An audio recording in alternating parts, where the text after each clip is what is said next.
Today, we're joined with Dr. David Klyne, who is a well-established researcher at UQ. David, before we get started, could you just do a brief introduction and share a little bit about your work and how it's relevant to low back pain? Yeah, sure. Look, I'm an emerging NHMRC Emerging Leadership Fellow at UQ, and science was a long way down the list for a long time when I was going through school. So I didn't get into a career in science until well into my 20s. I finally took the long road and ended up working with Paul Hodges, who's well known, the school professor Paul Hodges, and he's had a long history in working in the area of back pain. But what drew me to him was that he didn't simply test clinical questions around treatments. He tried to understand the problem right from the base, from the molecular level, right through to then applying it in a clinical setting. And that's how my brain worked. That's what I was interested in. So I worked with him for a while in the area of back pain, doing my PhD, and I eventually went into other areas of molecular biology and whatnot, so I could better understand the problem from the molecular level. And that's where my work sits at now. So back pain, like any pain, is complex and involves many different things. But I look at it right from the molecular level through the neural levels. I have areas of neuroscience in my expertise, through the biology, so molecular biology, right up until various things type to impact involved as well, such as how we move, how we sleep, how we eat, psychological factors. So I take great pride in trying to understand what's happening at the very minuscule level and how everyday factors can influence those things that ultimately influence someone's back pain. So that's kind of where my research sits. So as the general public, why should people care about low back pain? What's a message that you think would be important for the public to understand when it comes to low back pain? Well, I think there's two easy points there for why people should be aware of how important it is. It's the most disabling condition in the world. But on the flip side, it's the one condition that can be treated with the best effects, or have the most effects for the most people. It's a modifiable condition. We know that many things might be involved in the pathology of back pain, but the reality is many of these things are modifiable and can be targeted by clinicians to treat and be self-managed as well. So while it's the most disabling condition in the world, or causes more disability than any other condition, it's also the condition that with rehabilitation could have the greatest benefit for the most people worldwide. As a researcher, what are some of the biggest changes you've seen in research for low back pain management over the past few years? Well, it's a little bit like pain in general, particularly chronic pain, and back pain falls into one of those types of pain. There's been tremendous amount of resources over the years that have gone into research to discover and refine treatments to better prevent chronic back pain and manage it. But if you look at all the dollars that have gone in, the outcomes have been pretty bleak. And I think that's because we've looked at things in silos. We haven't looked at things together. We've looked at things at the very small level. We've looked at things at the very end level, as far as treatments, physical things that we might want to apply. We've looked at the bits in between, and we've looked at the different domains: psychology, biology, environmental, behaviour. But we haven't very well considered these things together in a research setting. And what I mean by that is how they interrelate, because ultimately they all contribute. And you can't just step in and treat one and think that you're going to fix back pain, because there's so many other things going on. So I want to make 2 points here. When someone asks me, well, how do you treat low back pain? How do you go about it as a researcher? How do you identify the most important things? Well, we know there's many things. This is what I said. There's many things that contribute. It could be thousands of things, literally, right from the top down through the biology, through the behavioural, the environmental, the weather, how we sleep, how we eat. Our job as researchers and clinicians is to identify the things that contribute the most, firstly. And secondly, we have to identify the things that contribute the most, but are also very modifiable. And that does limit the list. What I would say that's changed over the last 5 or 10 years since I've been involved in research is that we've done a better job of identifying the things that we think are more important. but we also consider these things together and how their relationships affect outcome. And I'll give you an example. We've known for some time that sleep is associated with back pain, pain in general. We used to think that it was pain that was causing problems with sleep, but what we know now is that it's more likely that sleep is driving changes in pain. Just like psychological factors, we've known that things like depression, catastrophizing have been associated with back pain. We get an idea that one can drive the other and vice versa. But we haven't looked at how these things integrate with biology, because biology underlies it all. So what we're doing now, particularly in our research, is we're looking at sleep. So we might look at brain activity to measure aspects of sleep. We look at psychological factors, but we also look at the biology might be underpinning that. So we're looking at a bunch of immune markers, we're looking at central nervous system or neural factors, because what we know is if you are sleeping poorly, that's going to affect your immune system, which affects your nervous system, which affects your pain. Psychology, you might be depressed, you might be catastrophizing, you might be highly stressed. These things change your immune system or initiate certain immune responses, which initiate nervous system responses, which initiate things like pain. And so we're looking at these things together. And that's what I think we're doing differently and better now than we did many years ago. Thank you for that, David. I think those are very promising areas of low back pain. So let's say it's 10 years from now. Where do you see us going, and what do you see us understanding better about low back pain? I think that we might come back to the things that are staring us right in the face, with having probably the most impact on back pain and being able to manage it. There's no silver bullet. There's no golden treatment. I think some of the things that are going to be staring us in the face are these everyday factors: how we sleep, how we eat, how we move, those types of things. Because we're understanding how these things influence our immune system and influence our nervous system to influence pain. And they do them together.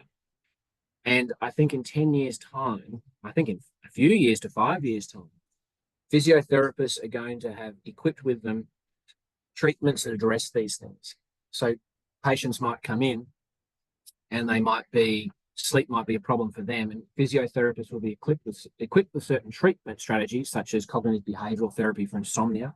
And I think they'll be able to apply these as one of the several techniques that they might use to treat these everyday factors to improve things that could have legitimately a big impact on their back pain.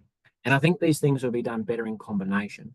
For example, patients might come in and they might be given a combination of exercise, diet tips, and a sleep treatment, like cognitive behavioural therapy for insomnia. I think those things will be favoured more in the future, and I think physios will be better equipped and skilled and trained in those areas to deliver things like sleep treatments. And I'll say this: there's very few things that impact the immune system more than sleep, diet, and exercise. Bring it back to its basics. How does pain evolve? It starts with some sort of stimulation of the nervous system, and that is usually driven by the immune system.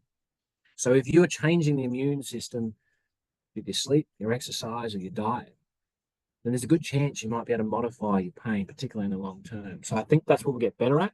But I think clinicians need to better educate their patients about these things, because things like psychology and sleep might be difficult to get across to the patient that comes in and says, my pain's here, I've had it for so long, it's in this part of my body.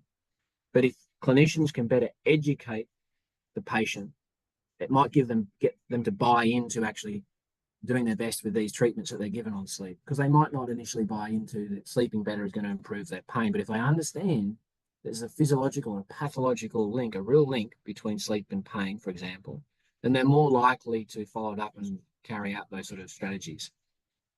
Yeah, that's great. We'll definitely keep an eye out for what's to come when it comes to research as students and emerging clinicians, especially in that area of sleep and all the neuro mechanisms that may be involved. So with that, how can emerging clinicians, mainly students and new grads, stay up to date with the latest research findings in low back pain? Well, I don't think it's probably not a hard one. I mean, I'm a researcher and I still use Google.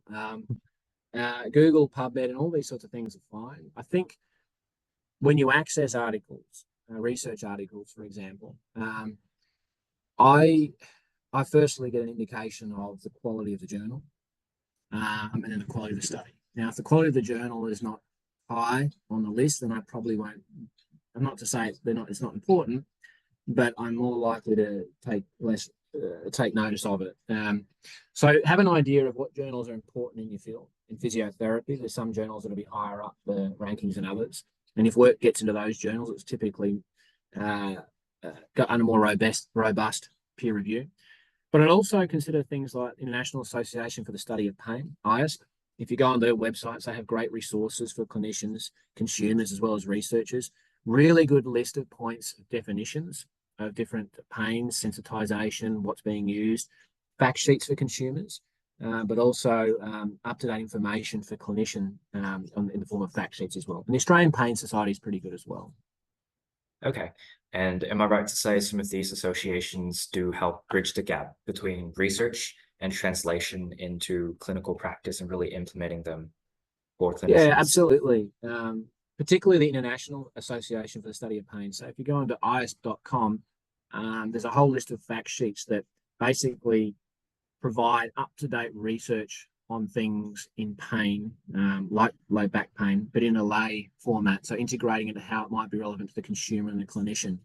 And I've authored some of these fact sheets where we've brought on some of the findings from our studies around the environmental and behavioural factors, how it might influence the immune system, but put that in a language that consumers and clinicians can take advantage of. Okay. Thank you, David. With that, I would just like to transition us to a little bit more of a broader picture view. This is in terms of advocating for the physio role and the researcher role when it comes to prevalent conditions like low back pain. So how is low back pain research as a whole going to change clinical practice, going to change how we view health conditions? Well, it's a little bit along the lines of what I mentioned before. Like, I think we're going to start looking at the things that are staring us in the face, placing more emphasis on everyday factors like sleep, how we move, how we sleep, how we eat. But one thing I would say is low back pain, sure, it's different to other pain conditions and pain types, but pain's pain. So although there are different things driving different types of pain, there's an overarching commonality, or many commonalities in the pathology and the biology and the pathology that drive, whether it be acute pain, normal pain, chronic pain, whatever it might be. And so I think it's not about the region, whether it's back pain, whether it's knee pain, whether it's ankle pain. I think what a lot of our work is showing is that it depends a lot on the type of pain, the mechanisms that are underlying it. So whether it might be nociceptive type pain, nociplastic type pain, or a neuropathic type pain, that will dictate how we treat it, whether it's back pain, whether it's elbow pain, migraine, knee pain. Sure, there's differences, and there'll always be some things that are different based on the region. But I think we're going to get better at identifying what are the pain mechanisms that are underlying these types of pain, and then we can better treat those mechanisms by knowing that. And I'll give you a very good example. Nociceptive pain is where the nerves are being stimulated by something in the periphery. So we know there's probably some sort of inflammatory component or something that's stimulating those nerves. In that case, simple things like ice, anti-inflammatories, all those type of things that ease things are the way to go. Whereas nociplastic means that the nervous system, particularly the central nervous system, is starting to be activated and contributing potentially to pain, but there might not be any actual predominant stimulation in the periphery that's driving that. And so typical therapies might not be very good at addressing that. And that's when we need to start looking at different things like psychology, how we sleep, how we move, how we can shift things systemically differently, like the immune system. How can we shift the immune system systemically for the better, which is going to have more of an impact on the central nervous system and hopefully pain. So I think we're not going to treat back pain as back pain. I think we're going to treat pain as any type of pain, but we need to understand what are the mechanisms that are driving it. So we need better tools to be able to assess and determine that, and we're not quite there yet. Okay. And I think as emerging clinicians, once we have the understanding of pain in our toolkit, it could really enhance the level of care we're able to provide to our patients and really see them as a whole.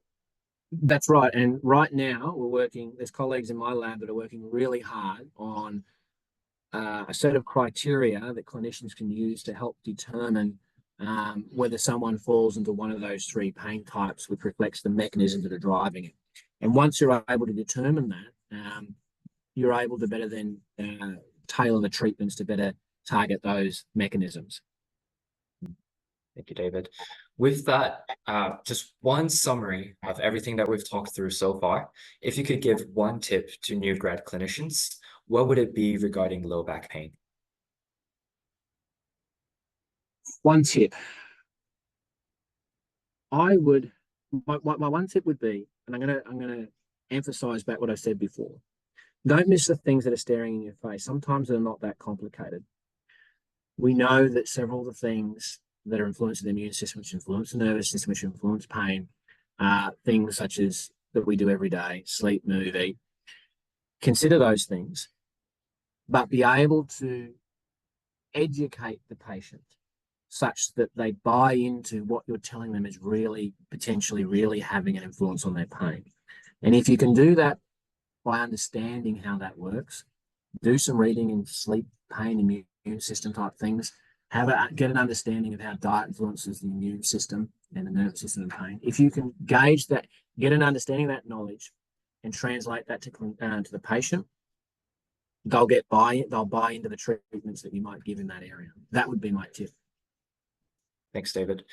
How can physios better advocate for their role in the management of low back pain? It seems like we're equipped with all the tools and skills to deliver the best quality care when it comes to musculoskeletal conditions and when it comes to conditions like low back pain. How can we better advocate to the public and to other healthcare professionals of our role when it comes to the management of these conditions? It's a really good question. And perhaps I'm not the best person to answer that because I'm a researcher and not a clinician. But I can tell you that what we study, what we investigate, and what our findings reflect is that physios are typically best placed to deal with these things. How can you advocate that? I think that's it's a really tough question. It's a really tough question, not being a clinician. I think getting involved with research more. I think don't be afraid to reach out to researchers in your area.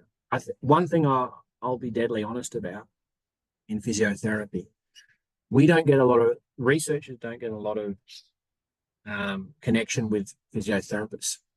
We don't get much reach out from physiotherapists. The teams, we seem to work in different silos, which is disappointing because I think there's a lot of advantages if we came together. It would work two ways. It would equip clinicians, new grads, with better knowledge, potentially an understanding. We're very open to educating clinicians about some of the things we're looking at, which may underpin why some of these treatments are working or not working. But vice versa, we as researchers need to know what the clinical problems are. For us to get research funding to do the work that we do, we need these problems that clinicians are identifying. So it goes around the cycle, and I think advocacy could work very strongly in that way if we were better connected. So for any clinician or any new grad, knock on my door, knock on a researcher's door. If you're not sure on something, send an email. And what I will say is that physio is like research, and that we work in a profession where we're trying to understand why something is happening, what's causing something else. And if you don't understand the why, reach out. Because it's going to help you to understand how to treat and then translate that to your patients. Well said, David. We're just about to wrap up this interview. I just wanted to ask you if you had anything to share about your research, if there's anything you wanted to share that we could help spread the news for. Absolutely. So we have a number of studies going at the moment in back pain. One in particular that's been funded by the US National Institutes of Health. In fact, it's the biggest human research project just about ever, I think, or at least the last 10 years at UQ. We're needing over 500 participants for this study. It's very exciting, very interesting. We're trying to drill down in understanding how everyday factors influence whether someone has a good or a bad day with their back pain. So whether they have a flare-up of the symptoms or whether they have a good day. Now, because for us, what we've understood as researchers now is that back pain can be an ongoing thing for most people that have it. So we want to strip it down to how do we help people have a good day rather than a bad day? And that might be simple things of how they sleep, how they move, and things like that. So we need participants for that study. It's really interesting, and I'll get a lot of feedback about it on themselves. And if you're interested to participate, essentially, when anyone who's got back pain, if they go to habs.uq.au/back-pain, they'll get a link to a screening questionnaire or tell them whether they're eligible or not. If they are, we'll give them a call. Awesome. Thank you, David. We'll make sure to put the link up on the post as well. With that, we conclude the interview. Thank you for your time today. And I really hope this would help advocate for what we do as physios when it comes to low back pain. Great. Thanks for having me.